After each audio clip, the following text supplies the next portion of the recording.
এ আল্লাহ ওয়ালা, আমি আজ আপনাদেরকে আজকে মন খুলে ওয়াজ শোনাবো বলে এসেছি। বাড়িতে যখন বের হয় 12টা বাজে, সেই সময় কটার সময় বেরিয়েছি বাবা? 12টা। আর জনাব সেক্রেটারি সাহেব না বারবার ফোন করতে, কত দূর আসলেন? তা মনে হয় 5-7 বার ফোন করেছে নাকি। বহরমপুর বাড়িতে বেরিয়েছি, বহরমপুর, আবার ধুলিয়ান, আবার মালদা পের হয়েছি, ফোনের উপর ফোন। আলহামদুলিল্লাহ, জাযাকাল্লাহ, শুকরিয়া যে খবর রেখেছে। কিন্তু 12টায় বেরিয়ে এখানে পৌঁছালাম 8টায়। কিন্তু বাড়ি থেকে যখন বের হয়েছি, নিয়াত করে বেরিয়েছি যে আজকে আপনাদেরকে আমি এই 2 ঘন্টা ওয়াজ শোনাবো। আপনারা শুনবেন তো? কারা কারা শুনবেন না হাত তুলেন। শুনবেন না? হ্যাঁ, শুনবে তো ইনশাল্লাহ? বলেন না। যে পালাবে তার 5-7 টাকা জরিমানা, সেই জন্য পালানোর চেষ্টা করবেন না ইনশাল্লাহ। আর সেই দোয়াটাই তো করবো না কেন না? তো বলুন, এই আধা ঘন্টা হলো, 1.5 ঘন্টা শুনবেন তো? বলুন ইনশাল্লাহ, মাশাআল্লাহ। আমার ভাইরা, আমি সেই জন্য একটা আমি গজল বলি। কি গজল? গজলের মধ্যে কবি কি বলে? মরতে হবে, একদিন তোমায় মরতে হবে, তুমি ভুলে যেও না। একদিন তোমায় মরতে হবে, তুমি ভুলে যেও না। হবে মাটির বিছানা গো তোমার আসল ঠিকানা। একদিন তোমায় মরতে হবে, তুমি ভুলে যেও না। হবে মাটির বিছানা গো তোমার আসল ঠিকানা। এবারে গাড়ি টাকা করে, এবারে গাড়ি টাকা করে কিছুই রবে না। হবে মাটির বিছানা গো তোমার আসল ঠিকানা। এসেছো একা, যাইবে একা, এসেছো একা, যাইবে একা, সঙ্গে কেউ যাইবে না। হবে মাটির বিছানা গো তোমার আসল ঠিকানা। আজরাইল ফেরেশতা যেদিন হাজির হবে এসে, ছল চতুরি যতই করো জানবে রবে শেষে। ঠিক না বেরিক ধরে বলো? আমাদের জান কবজ করবে কোন ফেরেশতা? আজরাইল না? আজরাইল ফেরেশতা যেদিন আসবে আমাদের কাছে, আর আপনারা বলবেন গম পেকে যাচ্ছে, এবার গমটা উঠিয়ে নি, তারপরে নিয়েন। এই আজরাইল ফেরেশতা চলবে তো? বাবা চলবে তো? আর মা বোনরা ভান্ডার পেয়েছে, বলে ভান্ডারে এই মাসের টাকাটা তুলি, তারপরে তুমি আমার জান কবজ করো, চলবে তো? এ বাবা তাও চলবে না বাবা, আজরাইল ফিরবে না। আজরাইল যেদিন এসে যাবে, তোমার যতই ছল চতুরি করে আর তোমাকে ছাড়বে না। সেদিন বলছে আজরাইল ফেরেশতা যেদিন হাজির হবে সে, ছল চতুরি যতই করো জানবে রবে শেষে। চলবে না তোমার কোনো বাহানা, হবে মাটির বিছানা গো তোমার আসল ঠিকানা।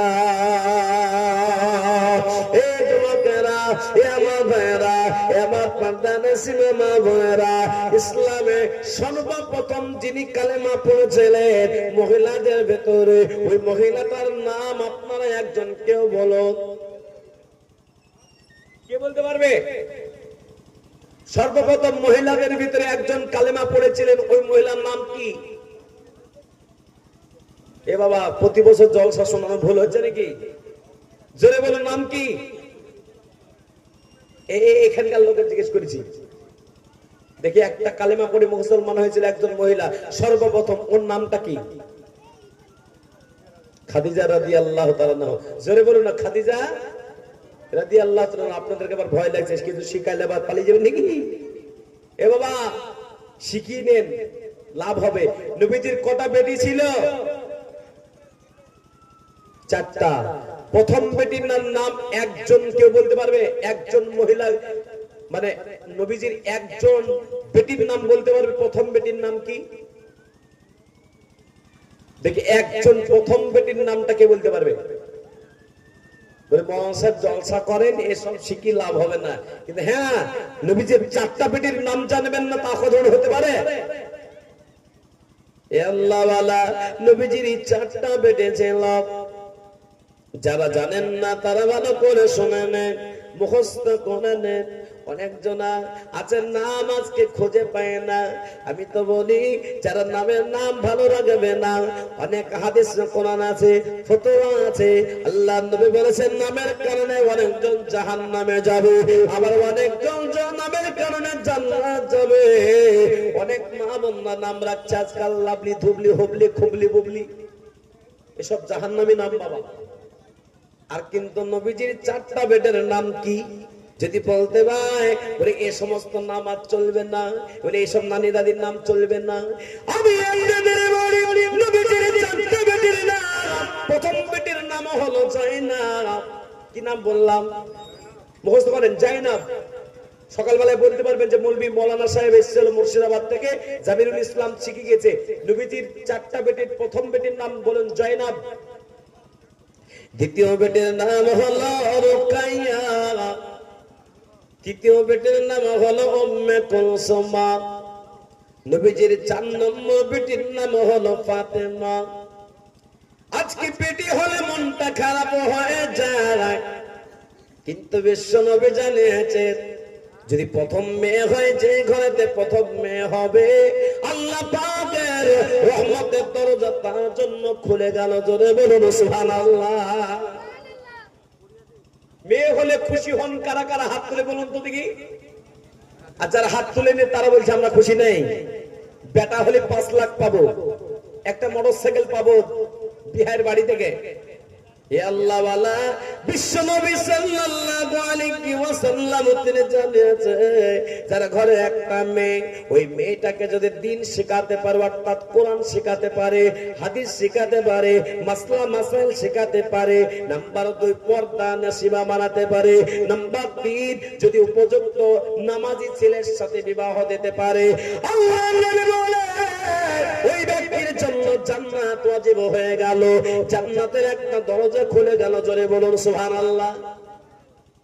এই জোরে বলুন সুবহানাল্লাহ। তাহলে মেয়ে, একটা মেয়ে জন্ম নেওয়ার পরে কি কাজ? জোরে বলুন, কি কি কাজ আছে? জোরে বলুন। 1 নম্বর কি কাজ? দ্বীন শেখানো। আর দ্বীন শেখানো কোথায় হয়? মাদ্রাসায়। কিন্তু মাদ্রাসায় না যাক, মেয়েটা একদিন প্রাইভেট যদি না যায়, স্কুল যদি না যায়, মা, কিছু মায়েরা আছে, কিছু বাপরা আছে, তোকে খেতে দিব না এরকম কথা বলে। কিন্তু মাদ্রাসায় যদি না যায়, মৌলভী সাহেব যদি বলে এই মাদ্রাসায় আসলো না, আপনার মেয়েটা যাচ্ছে না গো, আল্লাহর কসম করে বলি দুনিয়াবি শিক্ষায় প্রাধান্য দিলে আর যদি আখিরাতি শিক্ষায়, দ্বীনি শিক্ষায় যদি প্রাধান্য না দেন, আল্লাহর কসম করে বলি কিয়ামতের ময়দানে এই দুনিয়াবি শিক্ষার কোনো মূল্য নাই। কিয়ামতের দিনে আফসোস করবেন, আল্লাহ জিজ্ঞেস করবে না তুমি মাধ্যমিক পাস করেছো, তোমার মেয়েকে মাধ্যমিক পাস করাওনি কেন, উচ্চ মাধ্যমিক করে তোমার মেয়েকে ডাক্তারনি বানাওনি কেন, মাস্টারনি বানাওনি, জিজ্ঞেস করবে না। তোমার মেয়েকে তুমি দ্বীন শিখেছো কিনা এটা জিজ্ঞেস করবে। আমাদের মেয়েদেরকে আমরা মাদ্রাসায় পাঠাবো তো ইনশাআল্লাহ? বলুন ইনশাআল্লাহ। মাদ্রাসায় পড়ি লাভ আছে না নাই? মাদ্রাসায় যারা পড়ে তারা খারাপ না ভালো? ভালো না? কিন্তু কিছু কিছু মায়েরা আছে, কিছু কিছু বাবারা আছে, বলে ছেলে যদি কোরআন শিখে নেয়, ছেলে যদি নামাজি হয়ে যায়, মেয়ে যদি কোরআন শিখে নেয়, মেয়ে যদি পর্দা নাসিমা হয়ে যায়, তাহলে আমাকে মা, আমি মাকেও পর্দা হতে হবে, আমি মাকেও নামাজি হতে হবে। কিছু বাবা ভেবে নেয় ছেলেকে যদি দ্বীন শিখিয়ে দেয়, ছেলেকে যদি মৌলানার মতন বানিয়ে দিই, তাহলে আমাকেও দাঁড়িয়ে রাখতে হবে, আমাকেও মাথায় টুপি দিয়ে ঘুরতে হবে। এই চিন্তায় কিছু ছেলে মেয়েকে মানুষ করে না। এর থেকে আর কি বলবো বলেন? কথা ঠিক না বেঠিক? জোরে বলুন। আজকে আমি আপনাদেরকে বলি, সাহাবারা বললেন নবী গো যদি দুটো মেয়ে হয়, নবীজি বললেন দুটা যদি মেয়ে হয়, যদি দিন শেখাতে পারো, যদি পর্দা শেখাতে পারো, নাম্বার 3 হলো দিনদার ছেলের সাথে যদি বিবাহ দিতে পারো, আল্লাহ পাকের জান্নাতের 8টা দরজার ভেতরে 2টো দরজা আল্লাহ খুলে দেবে। বলুন সুবহানাল্লাহ। সাহাবারা আবার প্রশ্ন করলেন ওই হাদিসে, আবার প্রশ্ন করলেন নবী যদি 3টা মেয়ে হয়, বলে 3টা যদি মেয়ে হয়ে যায়, নবীজি বললেন 3টা হোক, 4টা হোক, 5টা হোক, 6টা হোক, 10টা হোক, 15টা হোক, 100টা হোক, নবীজি বললেন যদি দিন শিখায়, পর্দা নাসিমা মানায়, আর দিনদার ছেলের সাথে যদি বিয়ে দেয়, সে তার জন্য জান্নাতের 8টা দরজায় খুলে যাবে। জোরে বলুন সুবহানাল্লাহ। কিন্তু মুসলমান আজকে দিন শেখানোর পেছনে আজকে অনেকটাই কমে গেছে। আজকে দিন শেখাতে চায় না, আজকে মুসলমান কোরআন শেখাতে জানে না। আজকে কেমন ছেলে পছন্দ, যে বেশি বিড়ি টানতে পারে, যে বেশি জোরে মোটরসাইকেল চালাতে পারে, যে বেশি গুটকা খেতে পারে, যে বেশি স্ট্যান্ডার্ড চুল কাটিং করে কাটতে পারে চুল, সে বলছে দারুণ বলবি, এই দারুণ জামাই। এই ঠিক না বেঠিক জোরে বলুন।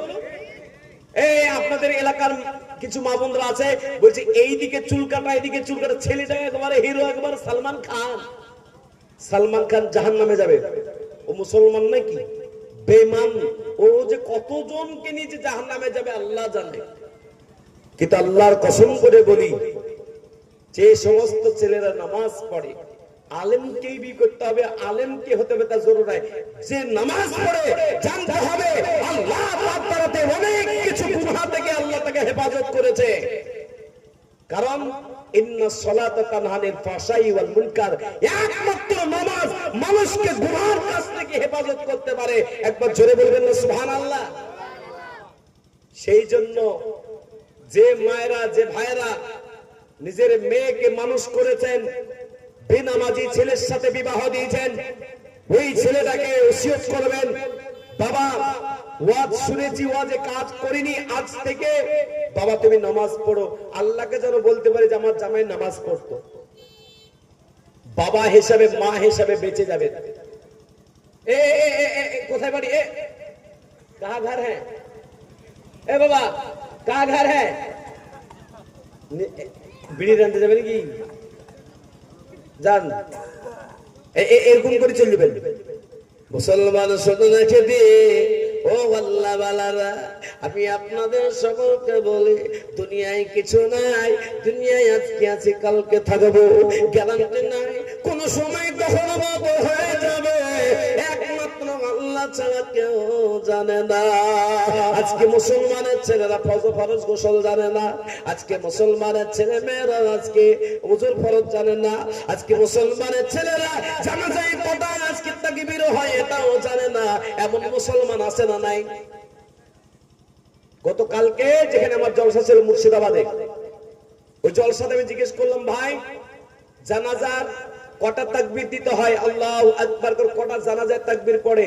তো আমাকে বলছে 5টা। চিন্তা করতে পারছেন? এক যুবককে উঠালো, আপনাদের এখানে জিজ্ঞেস করে কটা তাকবীর হয় বাবা? 4টা না? আর ঈদের তাকবীর কটা হয়? কে বলছে 7টা গো, জীবনে ঈদ পড়েনি। এ আল্লাহ ওয়ালারা, আমি আপনাদেরকে বলি, আল্লাহ পাক আপনাকে আমাকে শেখার জন্য বানিয়েছে। এই জলসাটাও হলো একটা শিক্ষার জায়গা, দারুণ দারুণ কথা শিখতে পারবেন। আল্লাহ আমাকে বেশি করে মারার তৌফিক দান করুন। এবং আপনাদের সকলকে বলবো, এ আল্লাহ ওয়ালা, আজকে ওই মুসলমান নামি দাঁড়িয়ে আছে, কিন্তু নামাজ পড়েন এমন মুসলমান আছে না নাই? জোরে বলুন, আছে না নাই?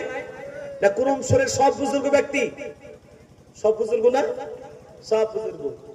আল্লাহ ওয়ালা মুসলমান আর বেঈমানের ভিতরে পার্থক্য হলো নবীজির হাদিস। যারা মাওলানা সাহেব আছে, আমি যদি একটা কথা কোরআন হাদিসের কথার বাইরে যুক্তিতর্ক করতে হয়তো বাইরে কথা বলবো, কিন্তু কোরআন হাদিসের কথার বাইরে যদি বলি আমাকে গলা টিপে ধরবেন। একটা কথা যদি, একটা দলিল সহজে যদি না বলে থাকি আমাকে ধরবেন, যেটা হাদিস ও কোরআনের বাইরে কথা বললেন। নবীজি বলছেন মুসলমান আর বেঈমানের ভিতরে পার্থক্য হলো মুসলমান নামাজ পড়বে আর বেঈমান যারা বলে বেঈমান নামাজ পড়বে না। অনেক মা বোন আছে নিজেকে বিশাল বড় মুসলমান ভাবে কিন্তু নামাজ পড়ে না, এরকম আছে না নাই? কিন্তু আমি আপনাকে বলছি নবীজি বলেছেন, আমি বলছি নবীজি বলেছেন যে নামাজ পড়লো না, বিনা কারণে নামাজকে ছেড়ে দিল, সে বেঈমানের খাতায় তার নামটা উঠে গেল। কতদিন তার কতটা সে ও শাস্তি পাবে? নবীজি বলেন কেউ যদি ইচ্ছাকৃত ভাবে নামাজ ছেড়ে দেয় 2,88,000 বছর তাকে জাহান্নামে থাকা লাগবে। আল্লাহ বলা, এই জন্য আমরা 5 ওয়াক্ত নামাজ পড়ার চেষ্টা করব, বলুন ইনশাআল্লাহ। বাড়িতে পড়ুন, গাড়িতে চলছেন গাড়িতে পড়ুন। ইসলাম কঠিন না, ইসলাম বড় সহজ। নবীজি বলছেন আদ-দীনু ইসলাম, আদ-দীনু নবী সাল্লাল্লাহু আলাইহি ওয়াসাল্লাম বলছেন আদ-দীন, নবীজি বলছেন যে দিনটা বড় সহজ, ইসলাম বড় সহজ, কিন্তু মুসলমান আজকে এই দিন ইসলামটাকে পুরো কঠিন মনে করে নিয়েছে। কঠিন না, কি কঠিন না? আপনি আসানটা কি? আপনি বাড়িতে থাকেন, বাড়িতে নামাজ পড়েন, মসজিদে যেতে পারেন, মসজিদে নামাজ পড়েন। আপনি গাড়িতে চলছেন, গাড়িতে নামাজ পড়তে পারেন। জাহাজে চলছেন, জাহাজে নামাজ পড়তে পারেন। দাঁড়িয়ে নামাজ পড়েন, যদি দাঁড়িয়ে না পারেন বসে পড়ুন। যদি বসে না পড়েন তবে আপনি শুয়ে শুয়ে নামাজ পড়ুন। যদি শুয়ে শুয়ে না পারেন ইশারা করে নামাজ পড়ুন। যদি ইশারা করে না পারেন পরিবারের লোকদের ওসিয়ত করুন, এই পরিবারের লোকেরা আমার যত ওয়াক্ত নামাজ কাজা যাচ্ছে তোমরা লিখে রাখো। আমি যদি সুস্থ হয়ে যাই নামাজটা আমি কাজা আদায় করব। আর যদি আমার অসুস্থতায় মৃত্যু হয়ে যায় এই পরিবারের লোকেরা তোমরা ফিদিয়া আদায় করে দেবে। কারণ আমার এক ওয়াক্ত নামাজ যদি আমার ঘাড়ে চেপে থাকে 2,88,000 বছর জাহান্নামে থাকা লাগবে। এই জন্য আজ থেকে নিয়ত করি যে আল্লাহ চাইলে, আল্লাহ যদি আমাদের ভালো রাখে, আমরা 5 ওয়াক্ত নামাজ বাড়িতে গাড়িতে আমরা যেখানে হোক নামাজ পড়বো, বলুন ইনশাআল্লাহ। মালদাতে একটা জায়গায় জলসা করতে গেলাম কয়েকদিন আগে, মালদার সুজাপুরে। সেই জলসাটা করতে গিয়ে ওখানে একটা ট্রেনের লাইন আছে, তো ট্রেন লাইনটা আমরা একটু ওখানে ঘুরছিলাম, তো মাগরিবের আজান হলো, আমরা যাচ্ছিলাম নামাজটা ওখানে গিয়ে পড়বো, আর এদিকে আজান হয়ে গেল আর আমরা কি ঢুকবো। তো ওই মাঠের দিকে তাকিয়ে দেখলাম 3 জন নামাজ পড়ছে। ভুট্টা ভুয়ে, জানেন তো ভুট্টা, ভুট্টাতে পানি দিচ্ছে। মাগরিবের নামাজ হয়ে গেছে। তো আমি এখনো বললাম আল্লাহ সত্যি বলেছে যে আল্লাহ নবী বলেছে যে দুনিয়াতে যদি একটা আল্লাহ বলতে বলা থাকে আল্লাহ দুনিয়াকে টিকিয়ে রাখবে, বলুন সুবহানাল্লাহ। তো আমি ভাবলাম যে এই জামানাতেও মাঠের আলেতে দাঁড়িয়ে দাঁড়িয়ে নামাজ পড়ে এমন ব্যক্তি আপনাদের এলাকায় আছে না নাই? মাঠে নামাজ পড়ে না? আল্লাহ তাদের জন্য দুনিয়াকে টিকিয়ে রেখেছে বাবা, তাদের জন্য দুনিয়া টিকে আছে বাবা। এমনও লোক আছে তাহাজ্জুদের নামাজ কাজা নেই একদিন। আপনাদের এই গ্রামে আমি দ্বিতীয়বারে এসে বলছি যে আপনাদের এই গ্রামে আমি একটা জিনিস ভালো পাই যে এই বছরে একটু কোন কান শুনতে পেলাম, কিন্তু এই যতটুকু ঘুরলাম মাশাআল্লাহ মনটা খুবই খুশি। আপনারা শান্তিপ্রিয় লোক, কিন্তু আল্লাহওয়ালা আমার ভাই যাদের যা প্রয়োজন আছে বাইরে থেকে আবার ঘুরে এসে আবার রহমতের মাজলিসে বসে যাবেন। বারবার আপনি কেন যাবেন আমি তো জিজ্ঞেস করতে পারবো না, বারবার ঠিকও না। সেই জন্য আমি ওয়াজ শুরু করছি, আমরা প্রত্যেকে সে ওয়াজের প্রতি ধ্যান দেব, আর ওয়াজটাতে কি বলছে সেটার উপর আমরা লক্ষ্য রাখবো। হযরত মা খাদিজা রাদিয়াল্লাহু তাআলা আনহা ইনি নবীজির কে ছিলেন? জোরে বলুন। বিশ্বনবীর জীবনী আপনাদেরকে এই জায়গাটায় শুনিয়ে দেব। বিশ্বনবীর জীবনী শোনানো মানে হচ্ছে জন্ম থেকে মৃত্যু পর্যন্ত নবীজির জীবনীকে শোনা প্রত্যেকটা মানুষের দরকার আছে।